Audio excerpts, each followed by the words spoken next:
Good day. Come on in. Have a seat. We have a great discussion going on today. My name is Kathy Holliday. I'm the Chief Executive Officer of Mobile Notary 24/7.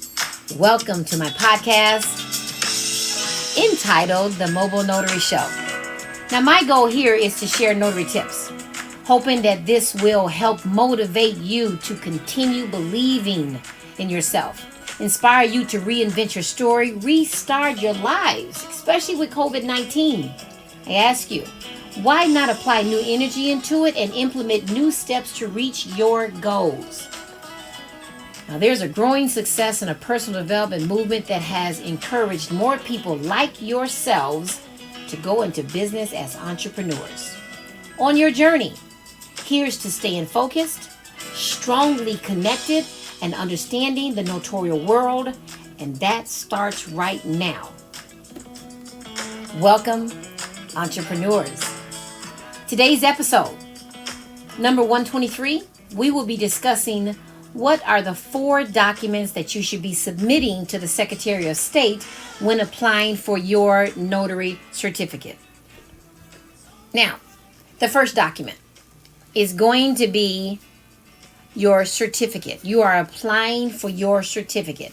That's the first document that you will be sending to the Secretary of State. I'll go into more detail. Document number 2 is going to be you need to purchase your notary bond. That needs to be notarized and inserted in that envelope with your certificate.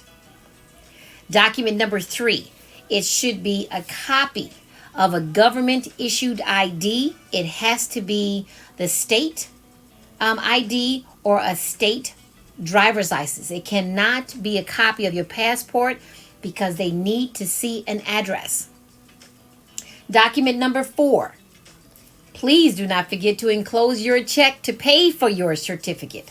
Those are the 4 documents that should be included in your envelope with your certificate. So now let's go into a little bit more detail. When you apply for your certificate, you will be applying online and you would go under secretaryofstate.gov. But you're going to put your state acronym in front of that. So an example, I live in Arizona. My acronym is AZ. AZ, SOS. SOS stands for Secretary of State.gov. So for California, it's going to be CA. For Illinois, it's going to be IL. For Missouri, it's going to be MO. For Texas, it's going to be TXSOS.gov. I'm hoping that you can actually notice where I'm actually going with this.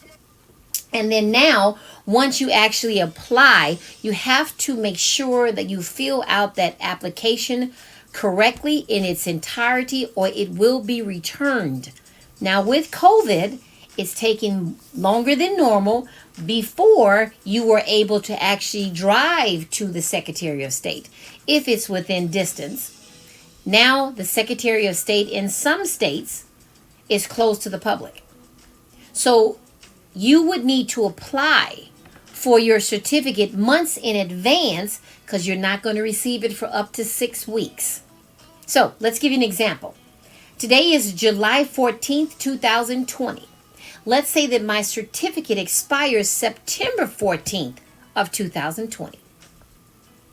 I need to apply right now because by August 17th is when I'm going to receive my certificate if I filled it out correctly. So you want to give yourself that time so it doesn't overlap and then you miss, actually receiving your certificate, and you cannot work in the state of Arizona if your commission expires. Now in the state of California, I'm told that they are allowing their notaries to still work even though their expiration date has passed. Check with your state. Always encourage you to check your rules and regulations for the state that you live in. But for me, if my commission expires September 14th, I'm applying today. Now, document number 2 is your notary bond. You have to be signed up with a notary association. I am actually signed up with National Notary Association. And there's a merchant bond company that they go through. That bond is under $50 and it is for $5,000 bond. That bond, you apply or you call the Notary Association, and they will get you that bond in 1 to 2 days. So I applied for my bond. I received it via email the very next day. You then print that bond out, you sign your name, and you take it to UPS or whoever you can, excuse me, have you notarize the documents by witnessing your signature. Now, one thing I want to point out on this bond that I want you to make sure that you're aware of is the Notary Association, is going to ask you, Kathy, when would you like this bond dated? Please don't say the 15th of July because you're not going to receive your certificate for 6 weeks. So you want to say, okay, wait a minute, let me see now. I'm actually going to, my certificate doesn't actually expire until the September 14th, So you want the new certificate to say September 15th. Now, I know that I'm saying certificate, but we're discussing bond. But understand, whatever date the bond says, that's the date that your certificate's going to have. So when you take that bond, have it notarized, and put it in the envelope with your certificate, that is the date that's going to be on your certificate. So you can post date the date if your commission does not expire for 2 months. And with the government issued ID, the third document, again, like I said, no passport is allowed. What you're going to do is actually send a driver's license copy or a state ID copy because they need to see your address. And lastly, the check, please do not make the check payable to SOS. It has to be payable to Secretary of State. In the memo, feel free to put notary application so they'll know that this is what this is for. In Arizona, to apply for the Secretary of State, it only costs $43. I'm not quite sure how much it costs in the other states, but it's not that expensive in the Secretary of State for the state of Arizona. Now, here's one other thing. If your state happened to say, okay, well, we can expedite your order for an extra $25, by all means, if you're in a rush to get your certificate, by all means, go ahead and pay that extra $25.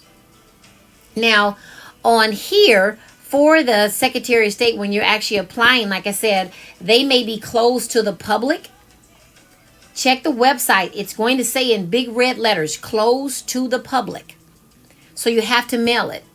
Do me a favor, if you live in the state of Arizona, do not, I repeat, do not pay for overnight. I paid to send my application overnight, and Arizona Secretary of State was only accepting documents from UPS 1 day. Not all week. 1 day is when the UPS, because of COVID, UPS dropped the documents off on 1 day. Then it had to wait till the next week to drop on the following week. So you want to make sure that when you check with your Secretary of State, ask them. I mean, they are so helpful here in Arizona. You can call them and say, okay, I'm stuck on the filling out the application on page 2. Can you tell me what I need to do? They are so helpful here. I'm hoping that they're helpful over the United States, over the entire United States. But feel free to give them a call. Ask them if it's okay if I send my document overnight. Will you all receive it the next day? Or are you all only taking mail once a week? Now, this was back a month ago. So, no, actually 2 months ago. So they may have changed, even though COVID in Arizona is worse than it's ever been. But feel free to check with your Secretary of State. Any questions, ask them, call them, because if you don't call them and one little mistake, they would decline your certificate and you would have to start the process all over again. So I do hope that you found this very helpful. I look forward to any comments that you may have. and feel free to reach out to me.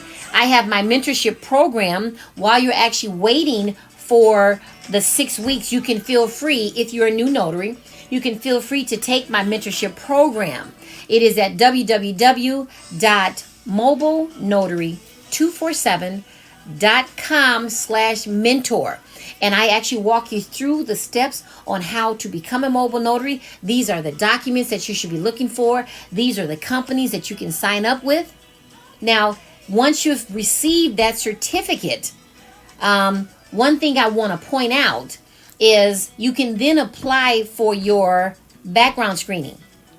Now, if you receive your certificate back around August 17th, or maybe, no, the 1st of September is when you receive it back. The 1st of September, you'll receive your certificate back. Feel free to go ahead and apply for the background screening. Now, if you're within a notary association, you're going to have to take a background screening, and you're going to have to take a test if you're with NNA. All right? So now in doing that, the background screening only takes about 3 to 7 days. You still haven't missed your commission expiration date yet, because you expire on September 14th. So if you apply for your background screening, and let's say you receive it on the 7th of September, that's still okay, because your commission doesn't expire until the 14th of September. So you're fine with that. Take the notary test. You can take the test as many times as you like. It's an open book. And then you actually can go ahead and say, okay, well, I've got my certificate. I have my bond. I also have completed my background screening. And I've actually passed the test. And I'm a week ahead of schedule. Now you can feel good. So now your bond actually does not expire until the 14th of September, and now your new bond starts on the 15th of September. So you haven't missed a beat in there at all. Okay? Now, the one thing that I want to share with you is in taking the mentorship program, you're going to learn how to sign up with different companies. In learning how to sign up with different companies, you can then upload all of your credentials to those companies, because they need to see the background screening. They need to see your certificate. So it'd be nice if you can scan your copies to upload them to the websites. So there's a couple of notary platforms that I actually pay maybe $29 for a year, and they call me all the time and see if I can take care of a signing. So now that way you'll actually be combined with all of the information that you'll receive with your notary certificate. So I do hope that you found that very helpful. Please feel free, like I said, to leave any comments. I look forward to seeing your comments, responding to your comments. Have yourself an amazing day. And for everyone out there, please be safe. Stay safe. Please wear your mask, because these are dangerous times with COVID, and wear your gloves. You be safe out there. Have yourself an amazing day. I look forward to your comments. Bye for now.